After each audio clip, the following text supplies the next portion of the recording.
Hey friend, before we get back into the episode, I want to offer you something that might deeply support you right now. If you've been feeling stretched thin, if you're carrying that familiar fundraising anxiety, or if you're craving a moment to step out of the pressure and reconnect to yourself, I'd love to invite you into a brave and balanced breakthrough session. This is a live one-on-one coaching session tailored specifically to you. As a certified coach and former fundraiser, I work with you beneath the level of surface level mindset tools into the somatic and emotional patterns that shape how you show up, what you believe is possible, and ultimately the results you create. Most fundraisers walk away from this session feeling clearer, steadier, and more able to raise money with ease and freedom. Not because they changed their strategy, but because they got out of their own way and reconnected to their internal source of strength. Right now, this session is $97, and the price will be going up in the coming months. So if you've been thinking, I should do this at some point, let this be your gentle nudge to take action. You can book your session through the link in the show notes, and if something in you feels pulled toward this, trust it. That inner tug is your wisdom speaking. All right, let's get back into the episode. Welcome to the Brave and Balanced Fundraiser, the podcast I wish I'd had during my 15 years as a professional fundraiser. I'm your host, Erin McQuaid-Wright. This is your space to breathe, realign, and reconnect with the part of you that chose this work for a reason. Together, we'll explore tools and practices that help you show up less stressed and spread thin, and more grounded, brave, and on purpose. I'm so glad you're here. Let's get started. Did you ever get to the end of your day and feel like, what did I even get done? I was running around like a crazy person, but what do I have to show for it? This episode is for you, my friend. I see you, I am you, and I want to invite you to just ask with curiosity as you listen to this episode, is this me? If not, discard, go along with your day, enjoy it. But if this is you, if it sounds familiar to you, I want you to lean in and get curious about what you're hearing today and how it might apply to you and what are the steps you want to take. What's one thing you want to do as a result of this episode to step into your power and be more intentional about your life and how you are accounting for your time, what you're spending your time on, what you're spending your focus on. Okay, let's do it. I live in the desert, and here we have a thing called lava rock. I don't know if you've ever seen lava rock, but the idea is that it's volcanic rock that cooled really fast. There's all these air bubbles in it, and so you get this kind of Swiss cheese effect.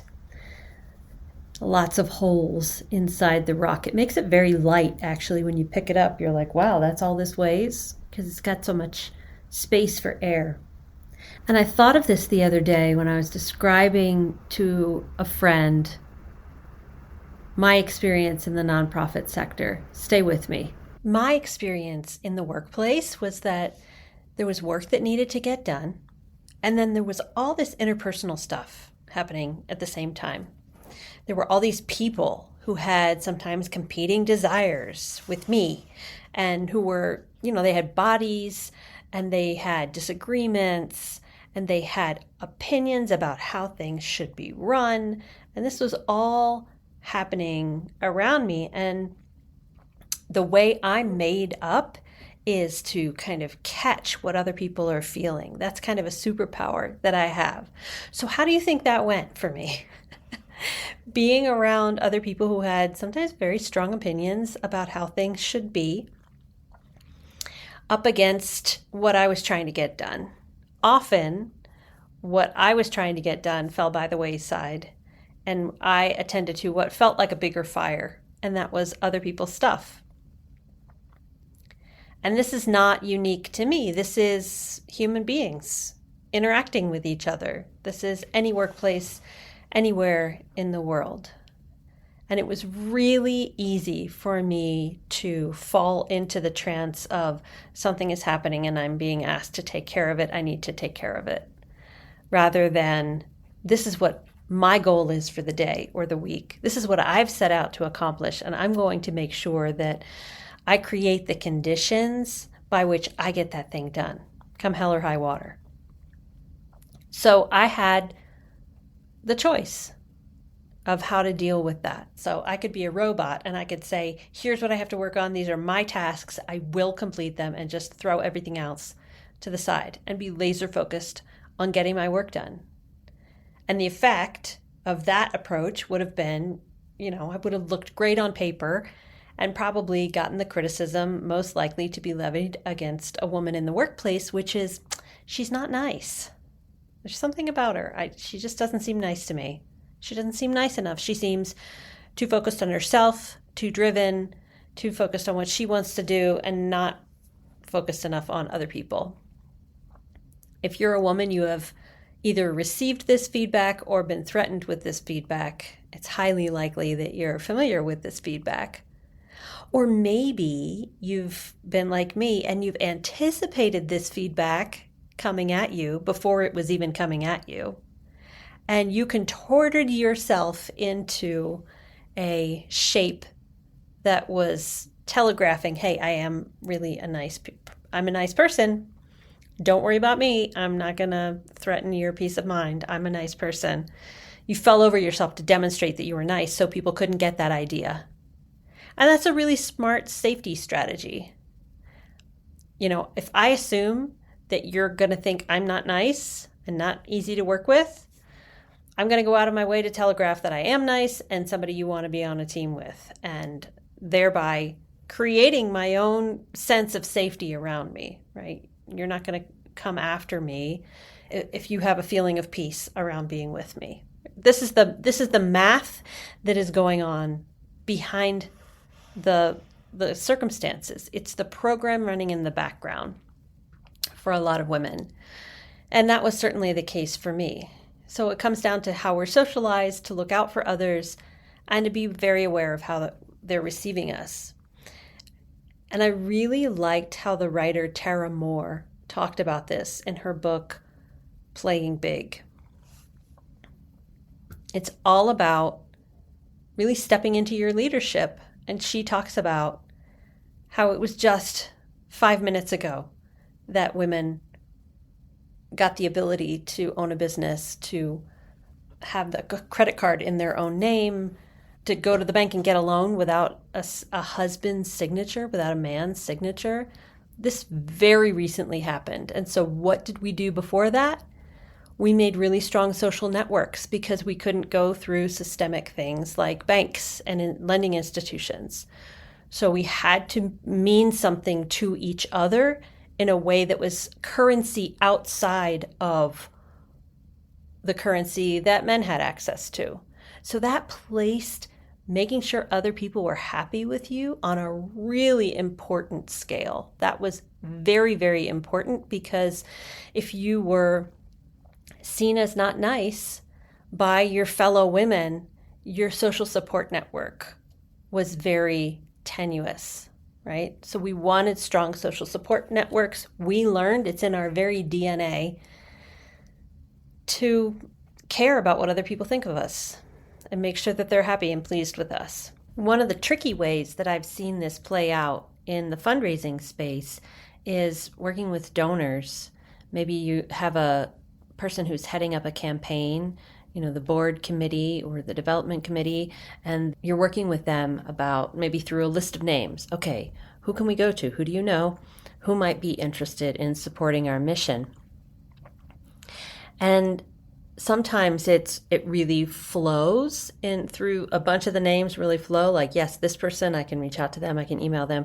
And sometimes the energy sort of stops and it gets kind of sucked out of the room. And you'll hear that volunteer say something like, I just asked this person, I have to wait, I can't ask again, just yet, but let's put them on the list for next year or 3 months from now or something like that. You can see them in real time navigating their own relationships, right? They are taking into account what that potential donor would think of them asking at this time. And you can, if you're lucky enough to have a trusting relationship built up with that volunteer, you can kind of see them working through it in real time and saying, I just asked them to give for this other campaign, or I need to give it some space because it's not time to ask yet.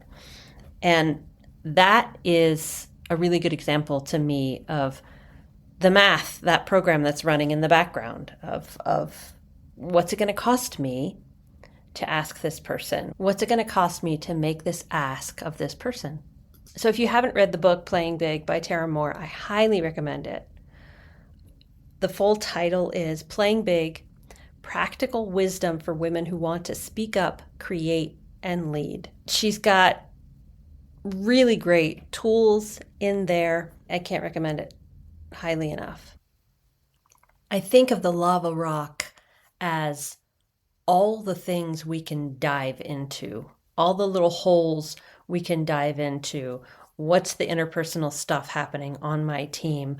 How can I intervene to get a thing through, to smooth a path for an event to happen? And the key for me is just not shaming myself or beating myself up for diving into these holes, these things that don't actually move the ball forward for my large goals, for what I'm trying to do. The key is not to beat myself up for getting distracted.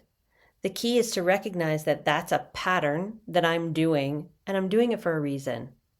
But if I'm not curious about that pattern, I'll just get swept up in it. And I'll be thinking, oh, this is just my personality. I'm a person that takes care of other people more than I take care of my own goals. Fair enough. But if I look deeper, I recognize, just speaking for myself in this case, that pattern of focusing on others was a safety strategy. What I really needed was to feel safe, that if I take my eyes off of others, I can do my own thing and still be safe. I'm not going to be thought of as a destructive person or as a person who's not got enough attention on others. So it was out of balance. So the key is not ever, it's not practical for us to never get out of balance and expect that I'm never going to get out of balance. No, the key is to notice when it's happening. I'm doing that thing where I focus on others at the expense of my own goals. Got it. The deeper part for me of that pattern is safety. So how can I get myself some safety? And for me, that usually means pausing on the doing that feels a little urgent, that feels a little desperate, and getting quiet with myself. Taking 90 seconds to check in with what's actually happening in my body. Bringing myself to notice my breath. This is a mindfulness technique, right? Just coming to this moment. Because if I'm worried about what other people are thinking, that's future tripping. I'm thinking in a future that actually doesn't exist right here and right now. And if I'm getting in my way about what I should have said in that case, what this person said to me, and how dare they, and I should have said this, and they don't appreciate me enough, blah, blah, blah, that's living in the past. That moment is actually not happening right now either. So if I'm able to bring myself to the present moment, that's the best position I can be in for noticing what pattern I'm in. And if I'm not in the pattern of advancing what I want to get done today, then that's the position from which I can change what I'm focusing on. So I want you to try this as an experiment and look for that pattern. If you have it, just look for it.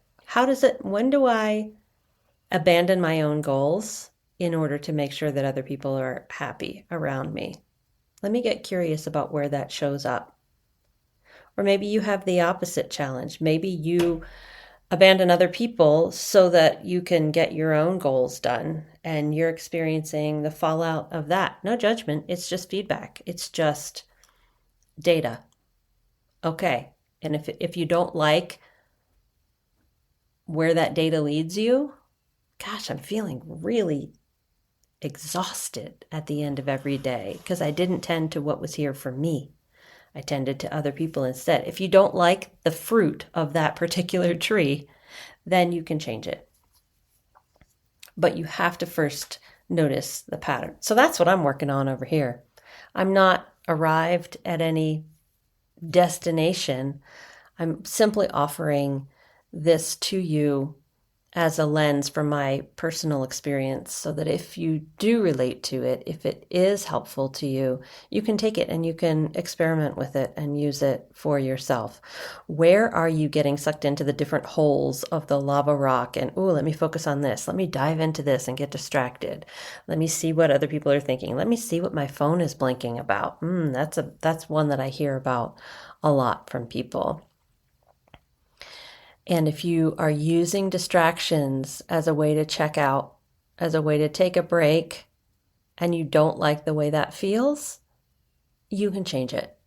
But the first thing is getting to know that it's happening in the first place. Here are your takeaways from this episode. Number 1, your biggest distractions often aren't your tasks, they're other people's emotions.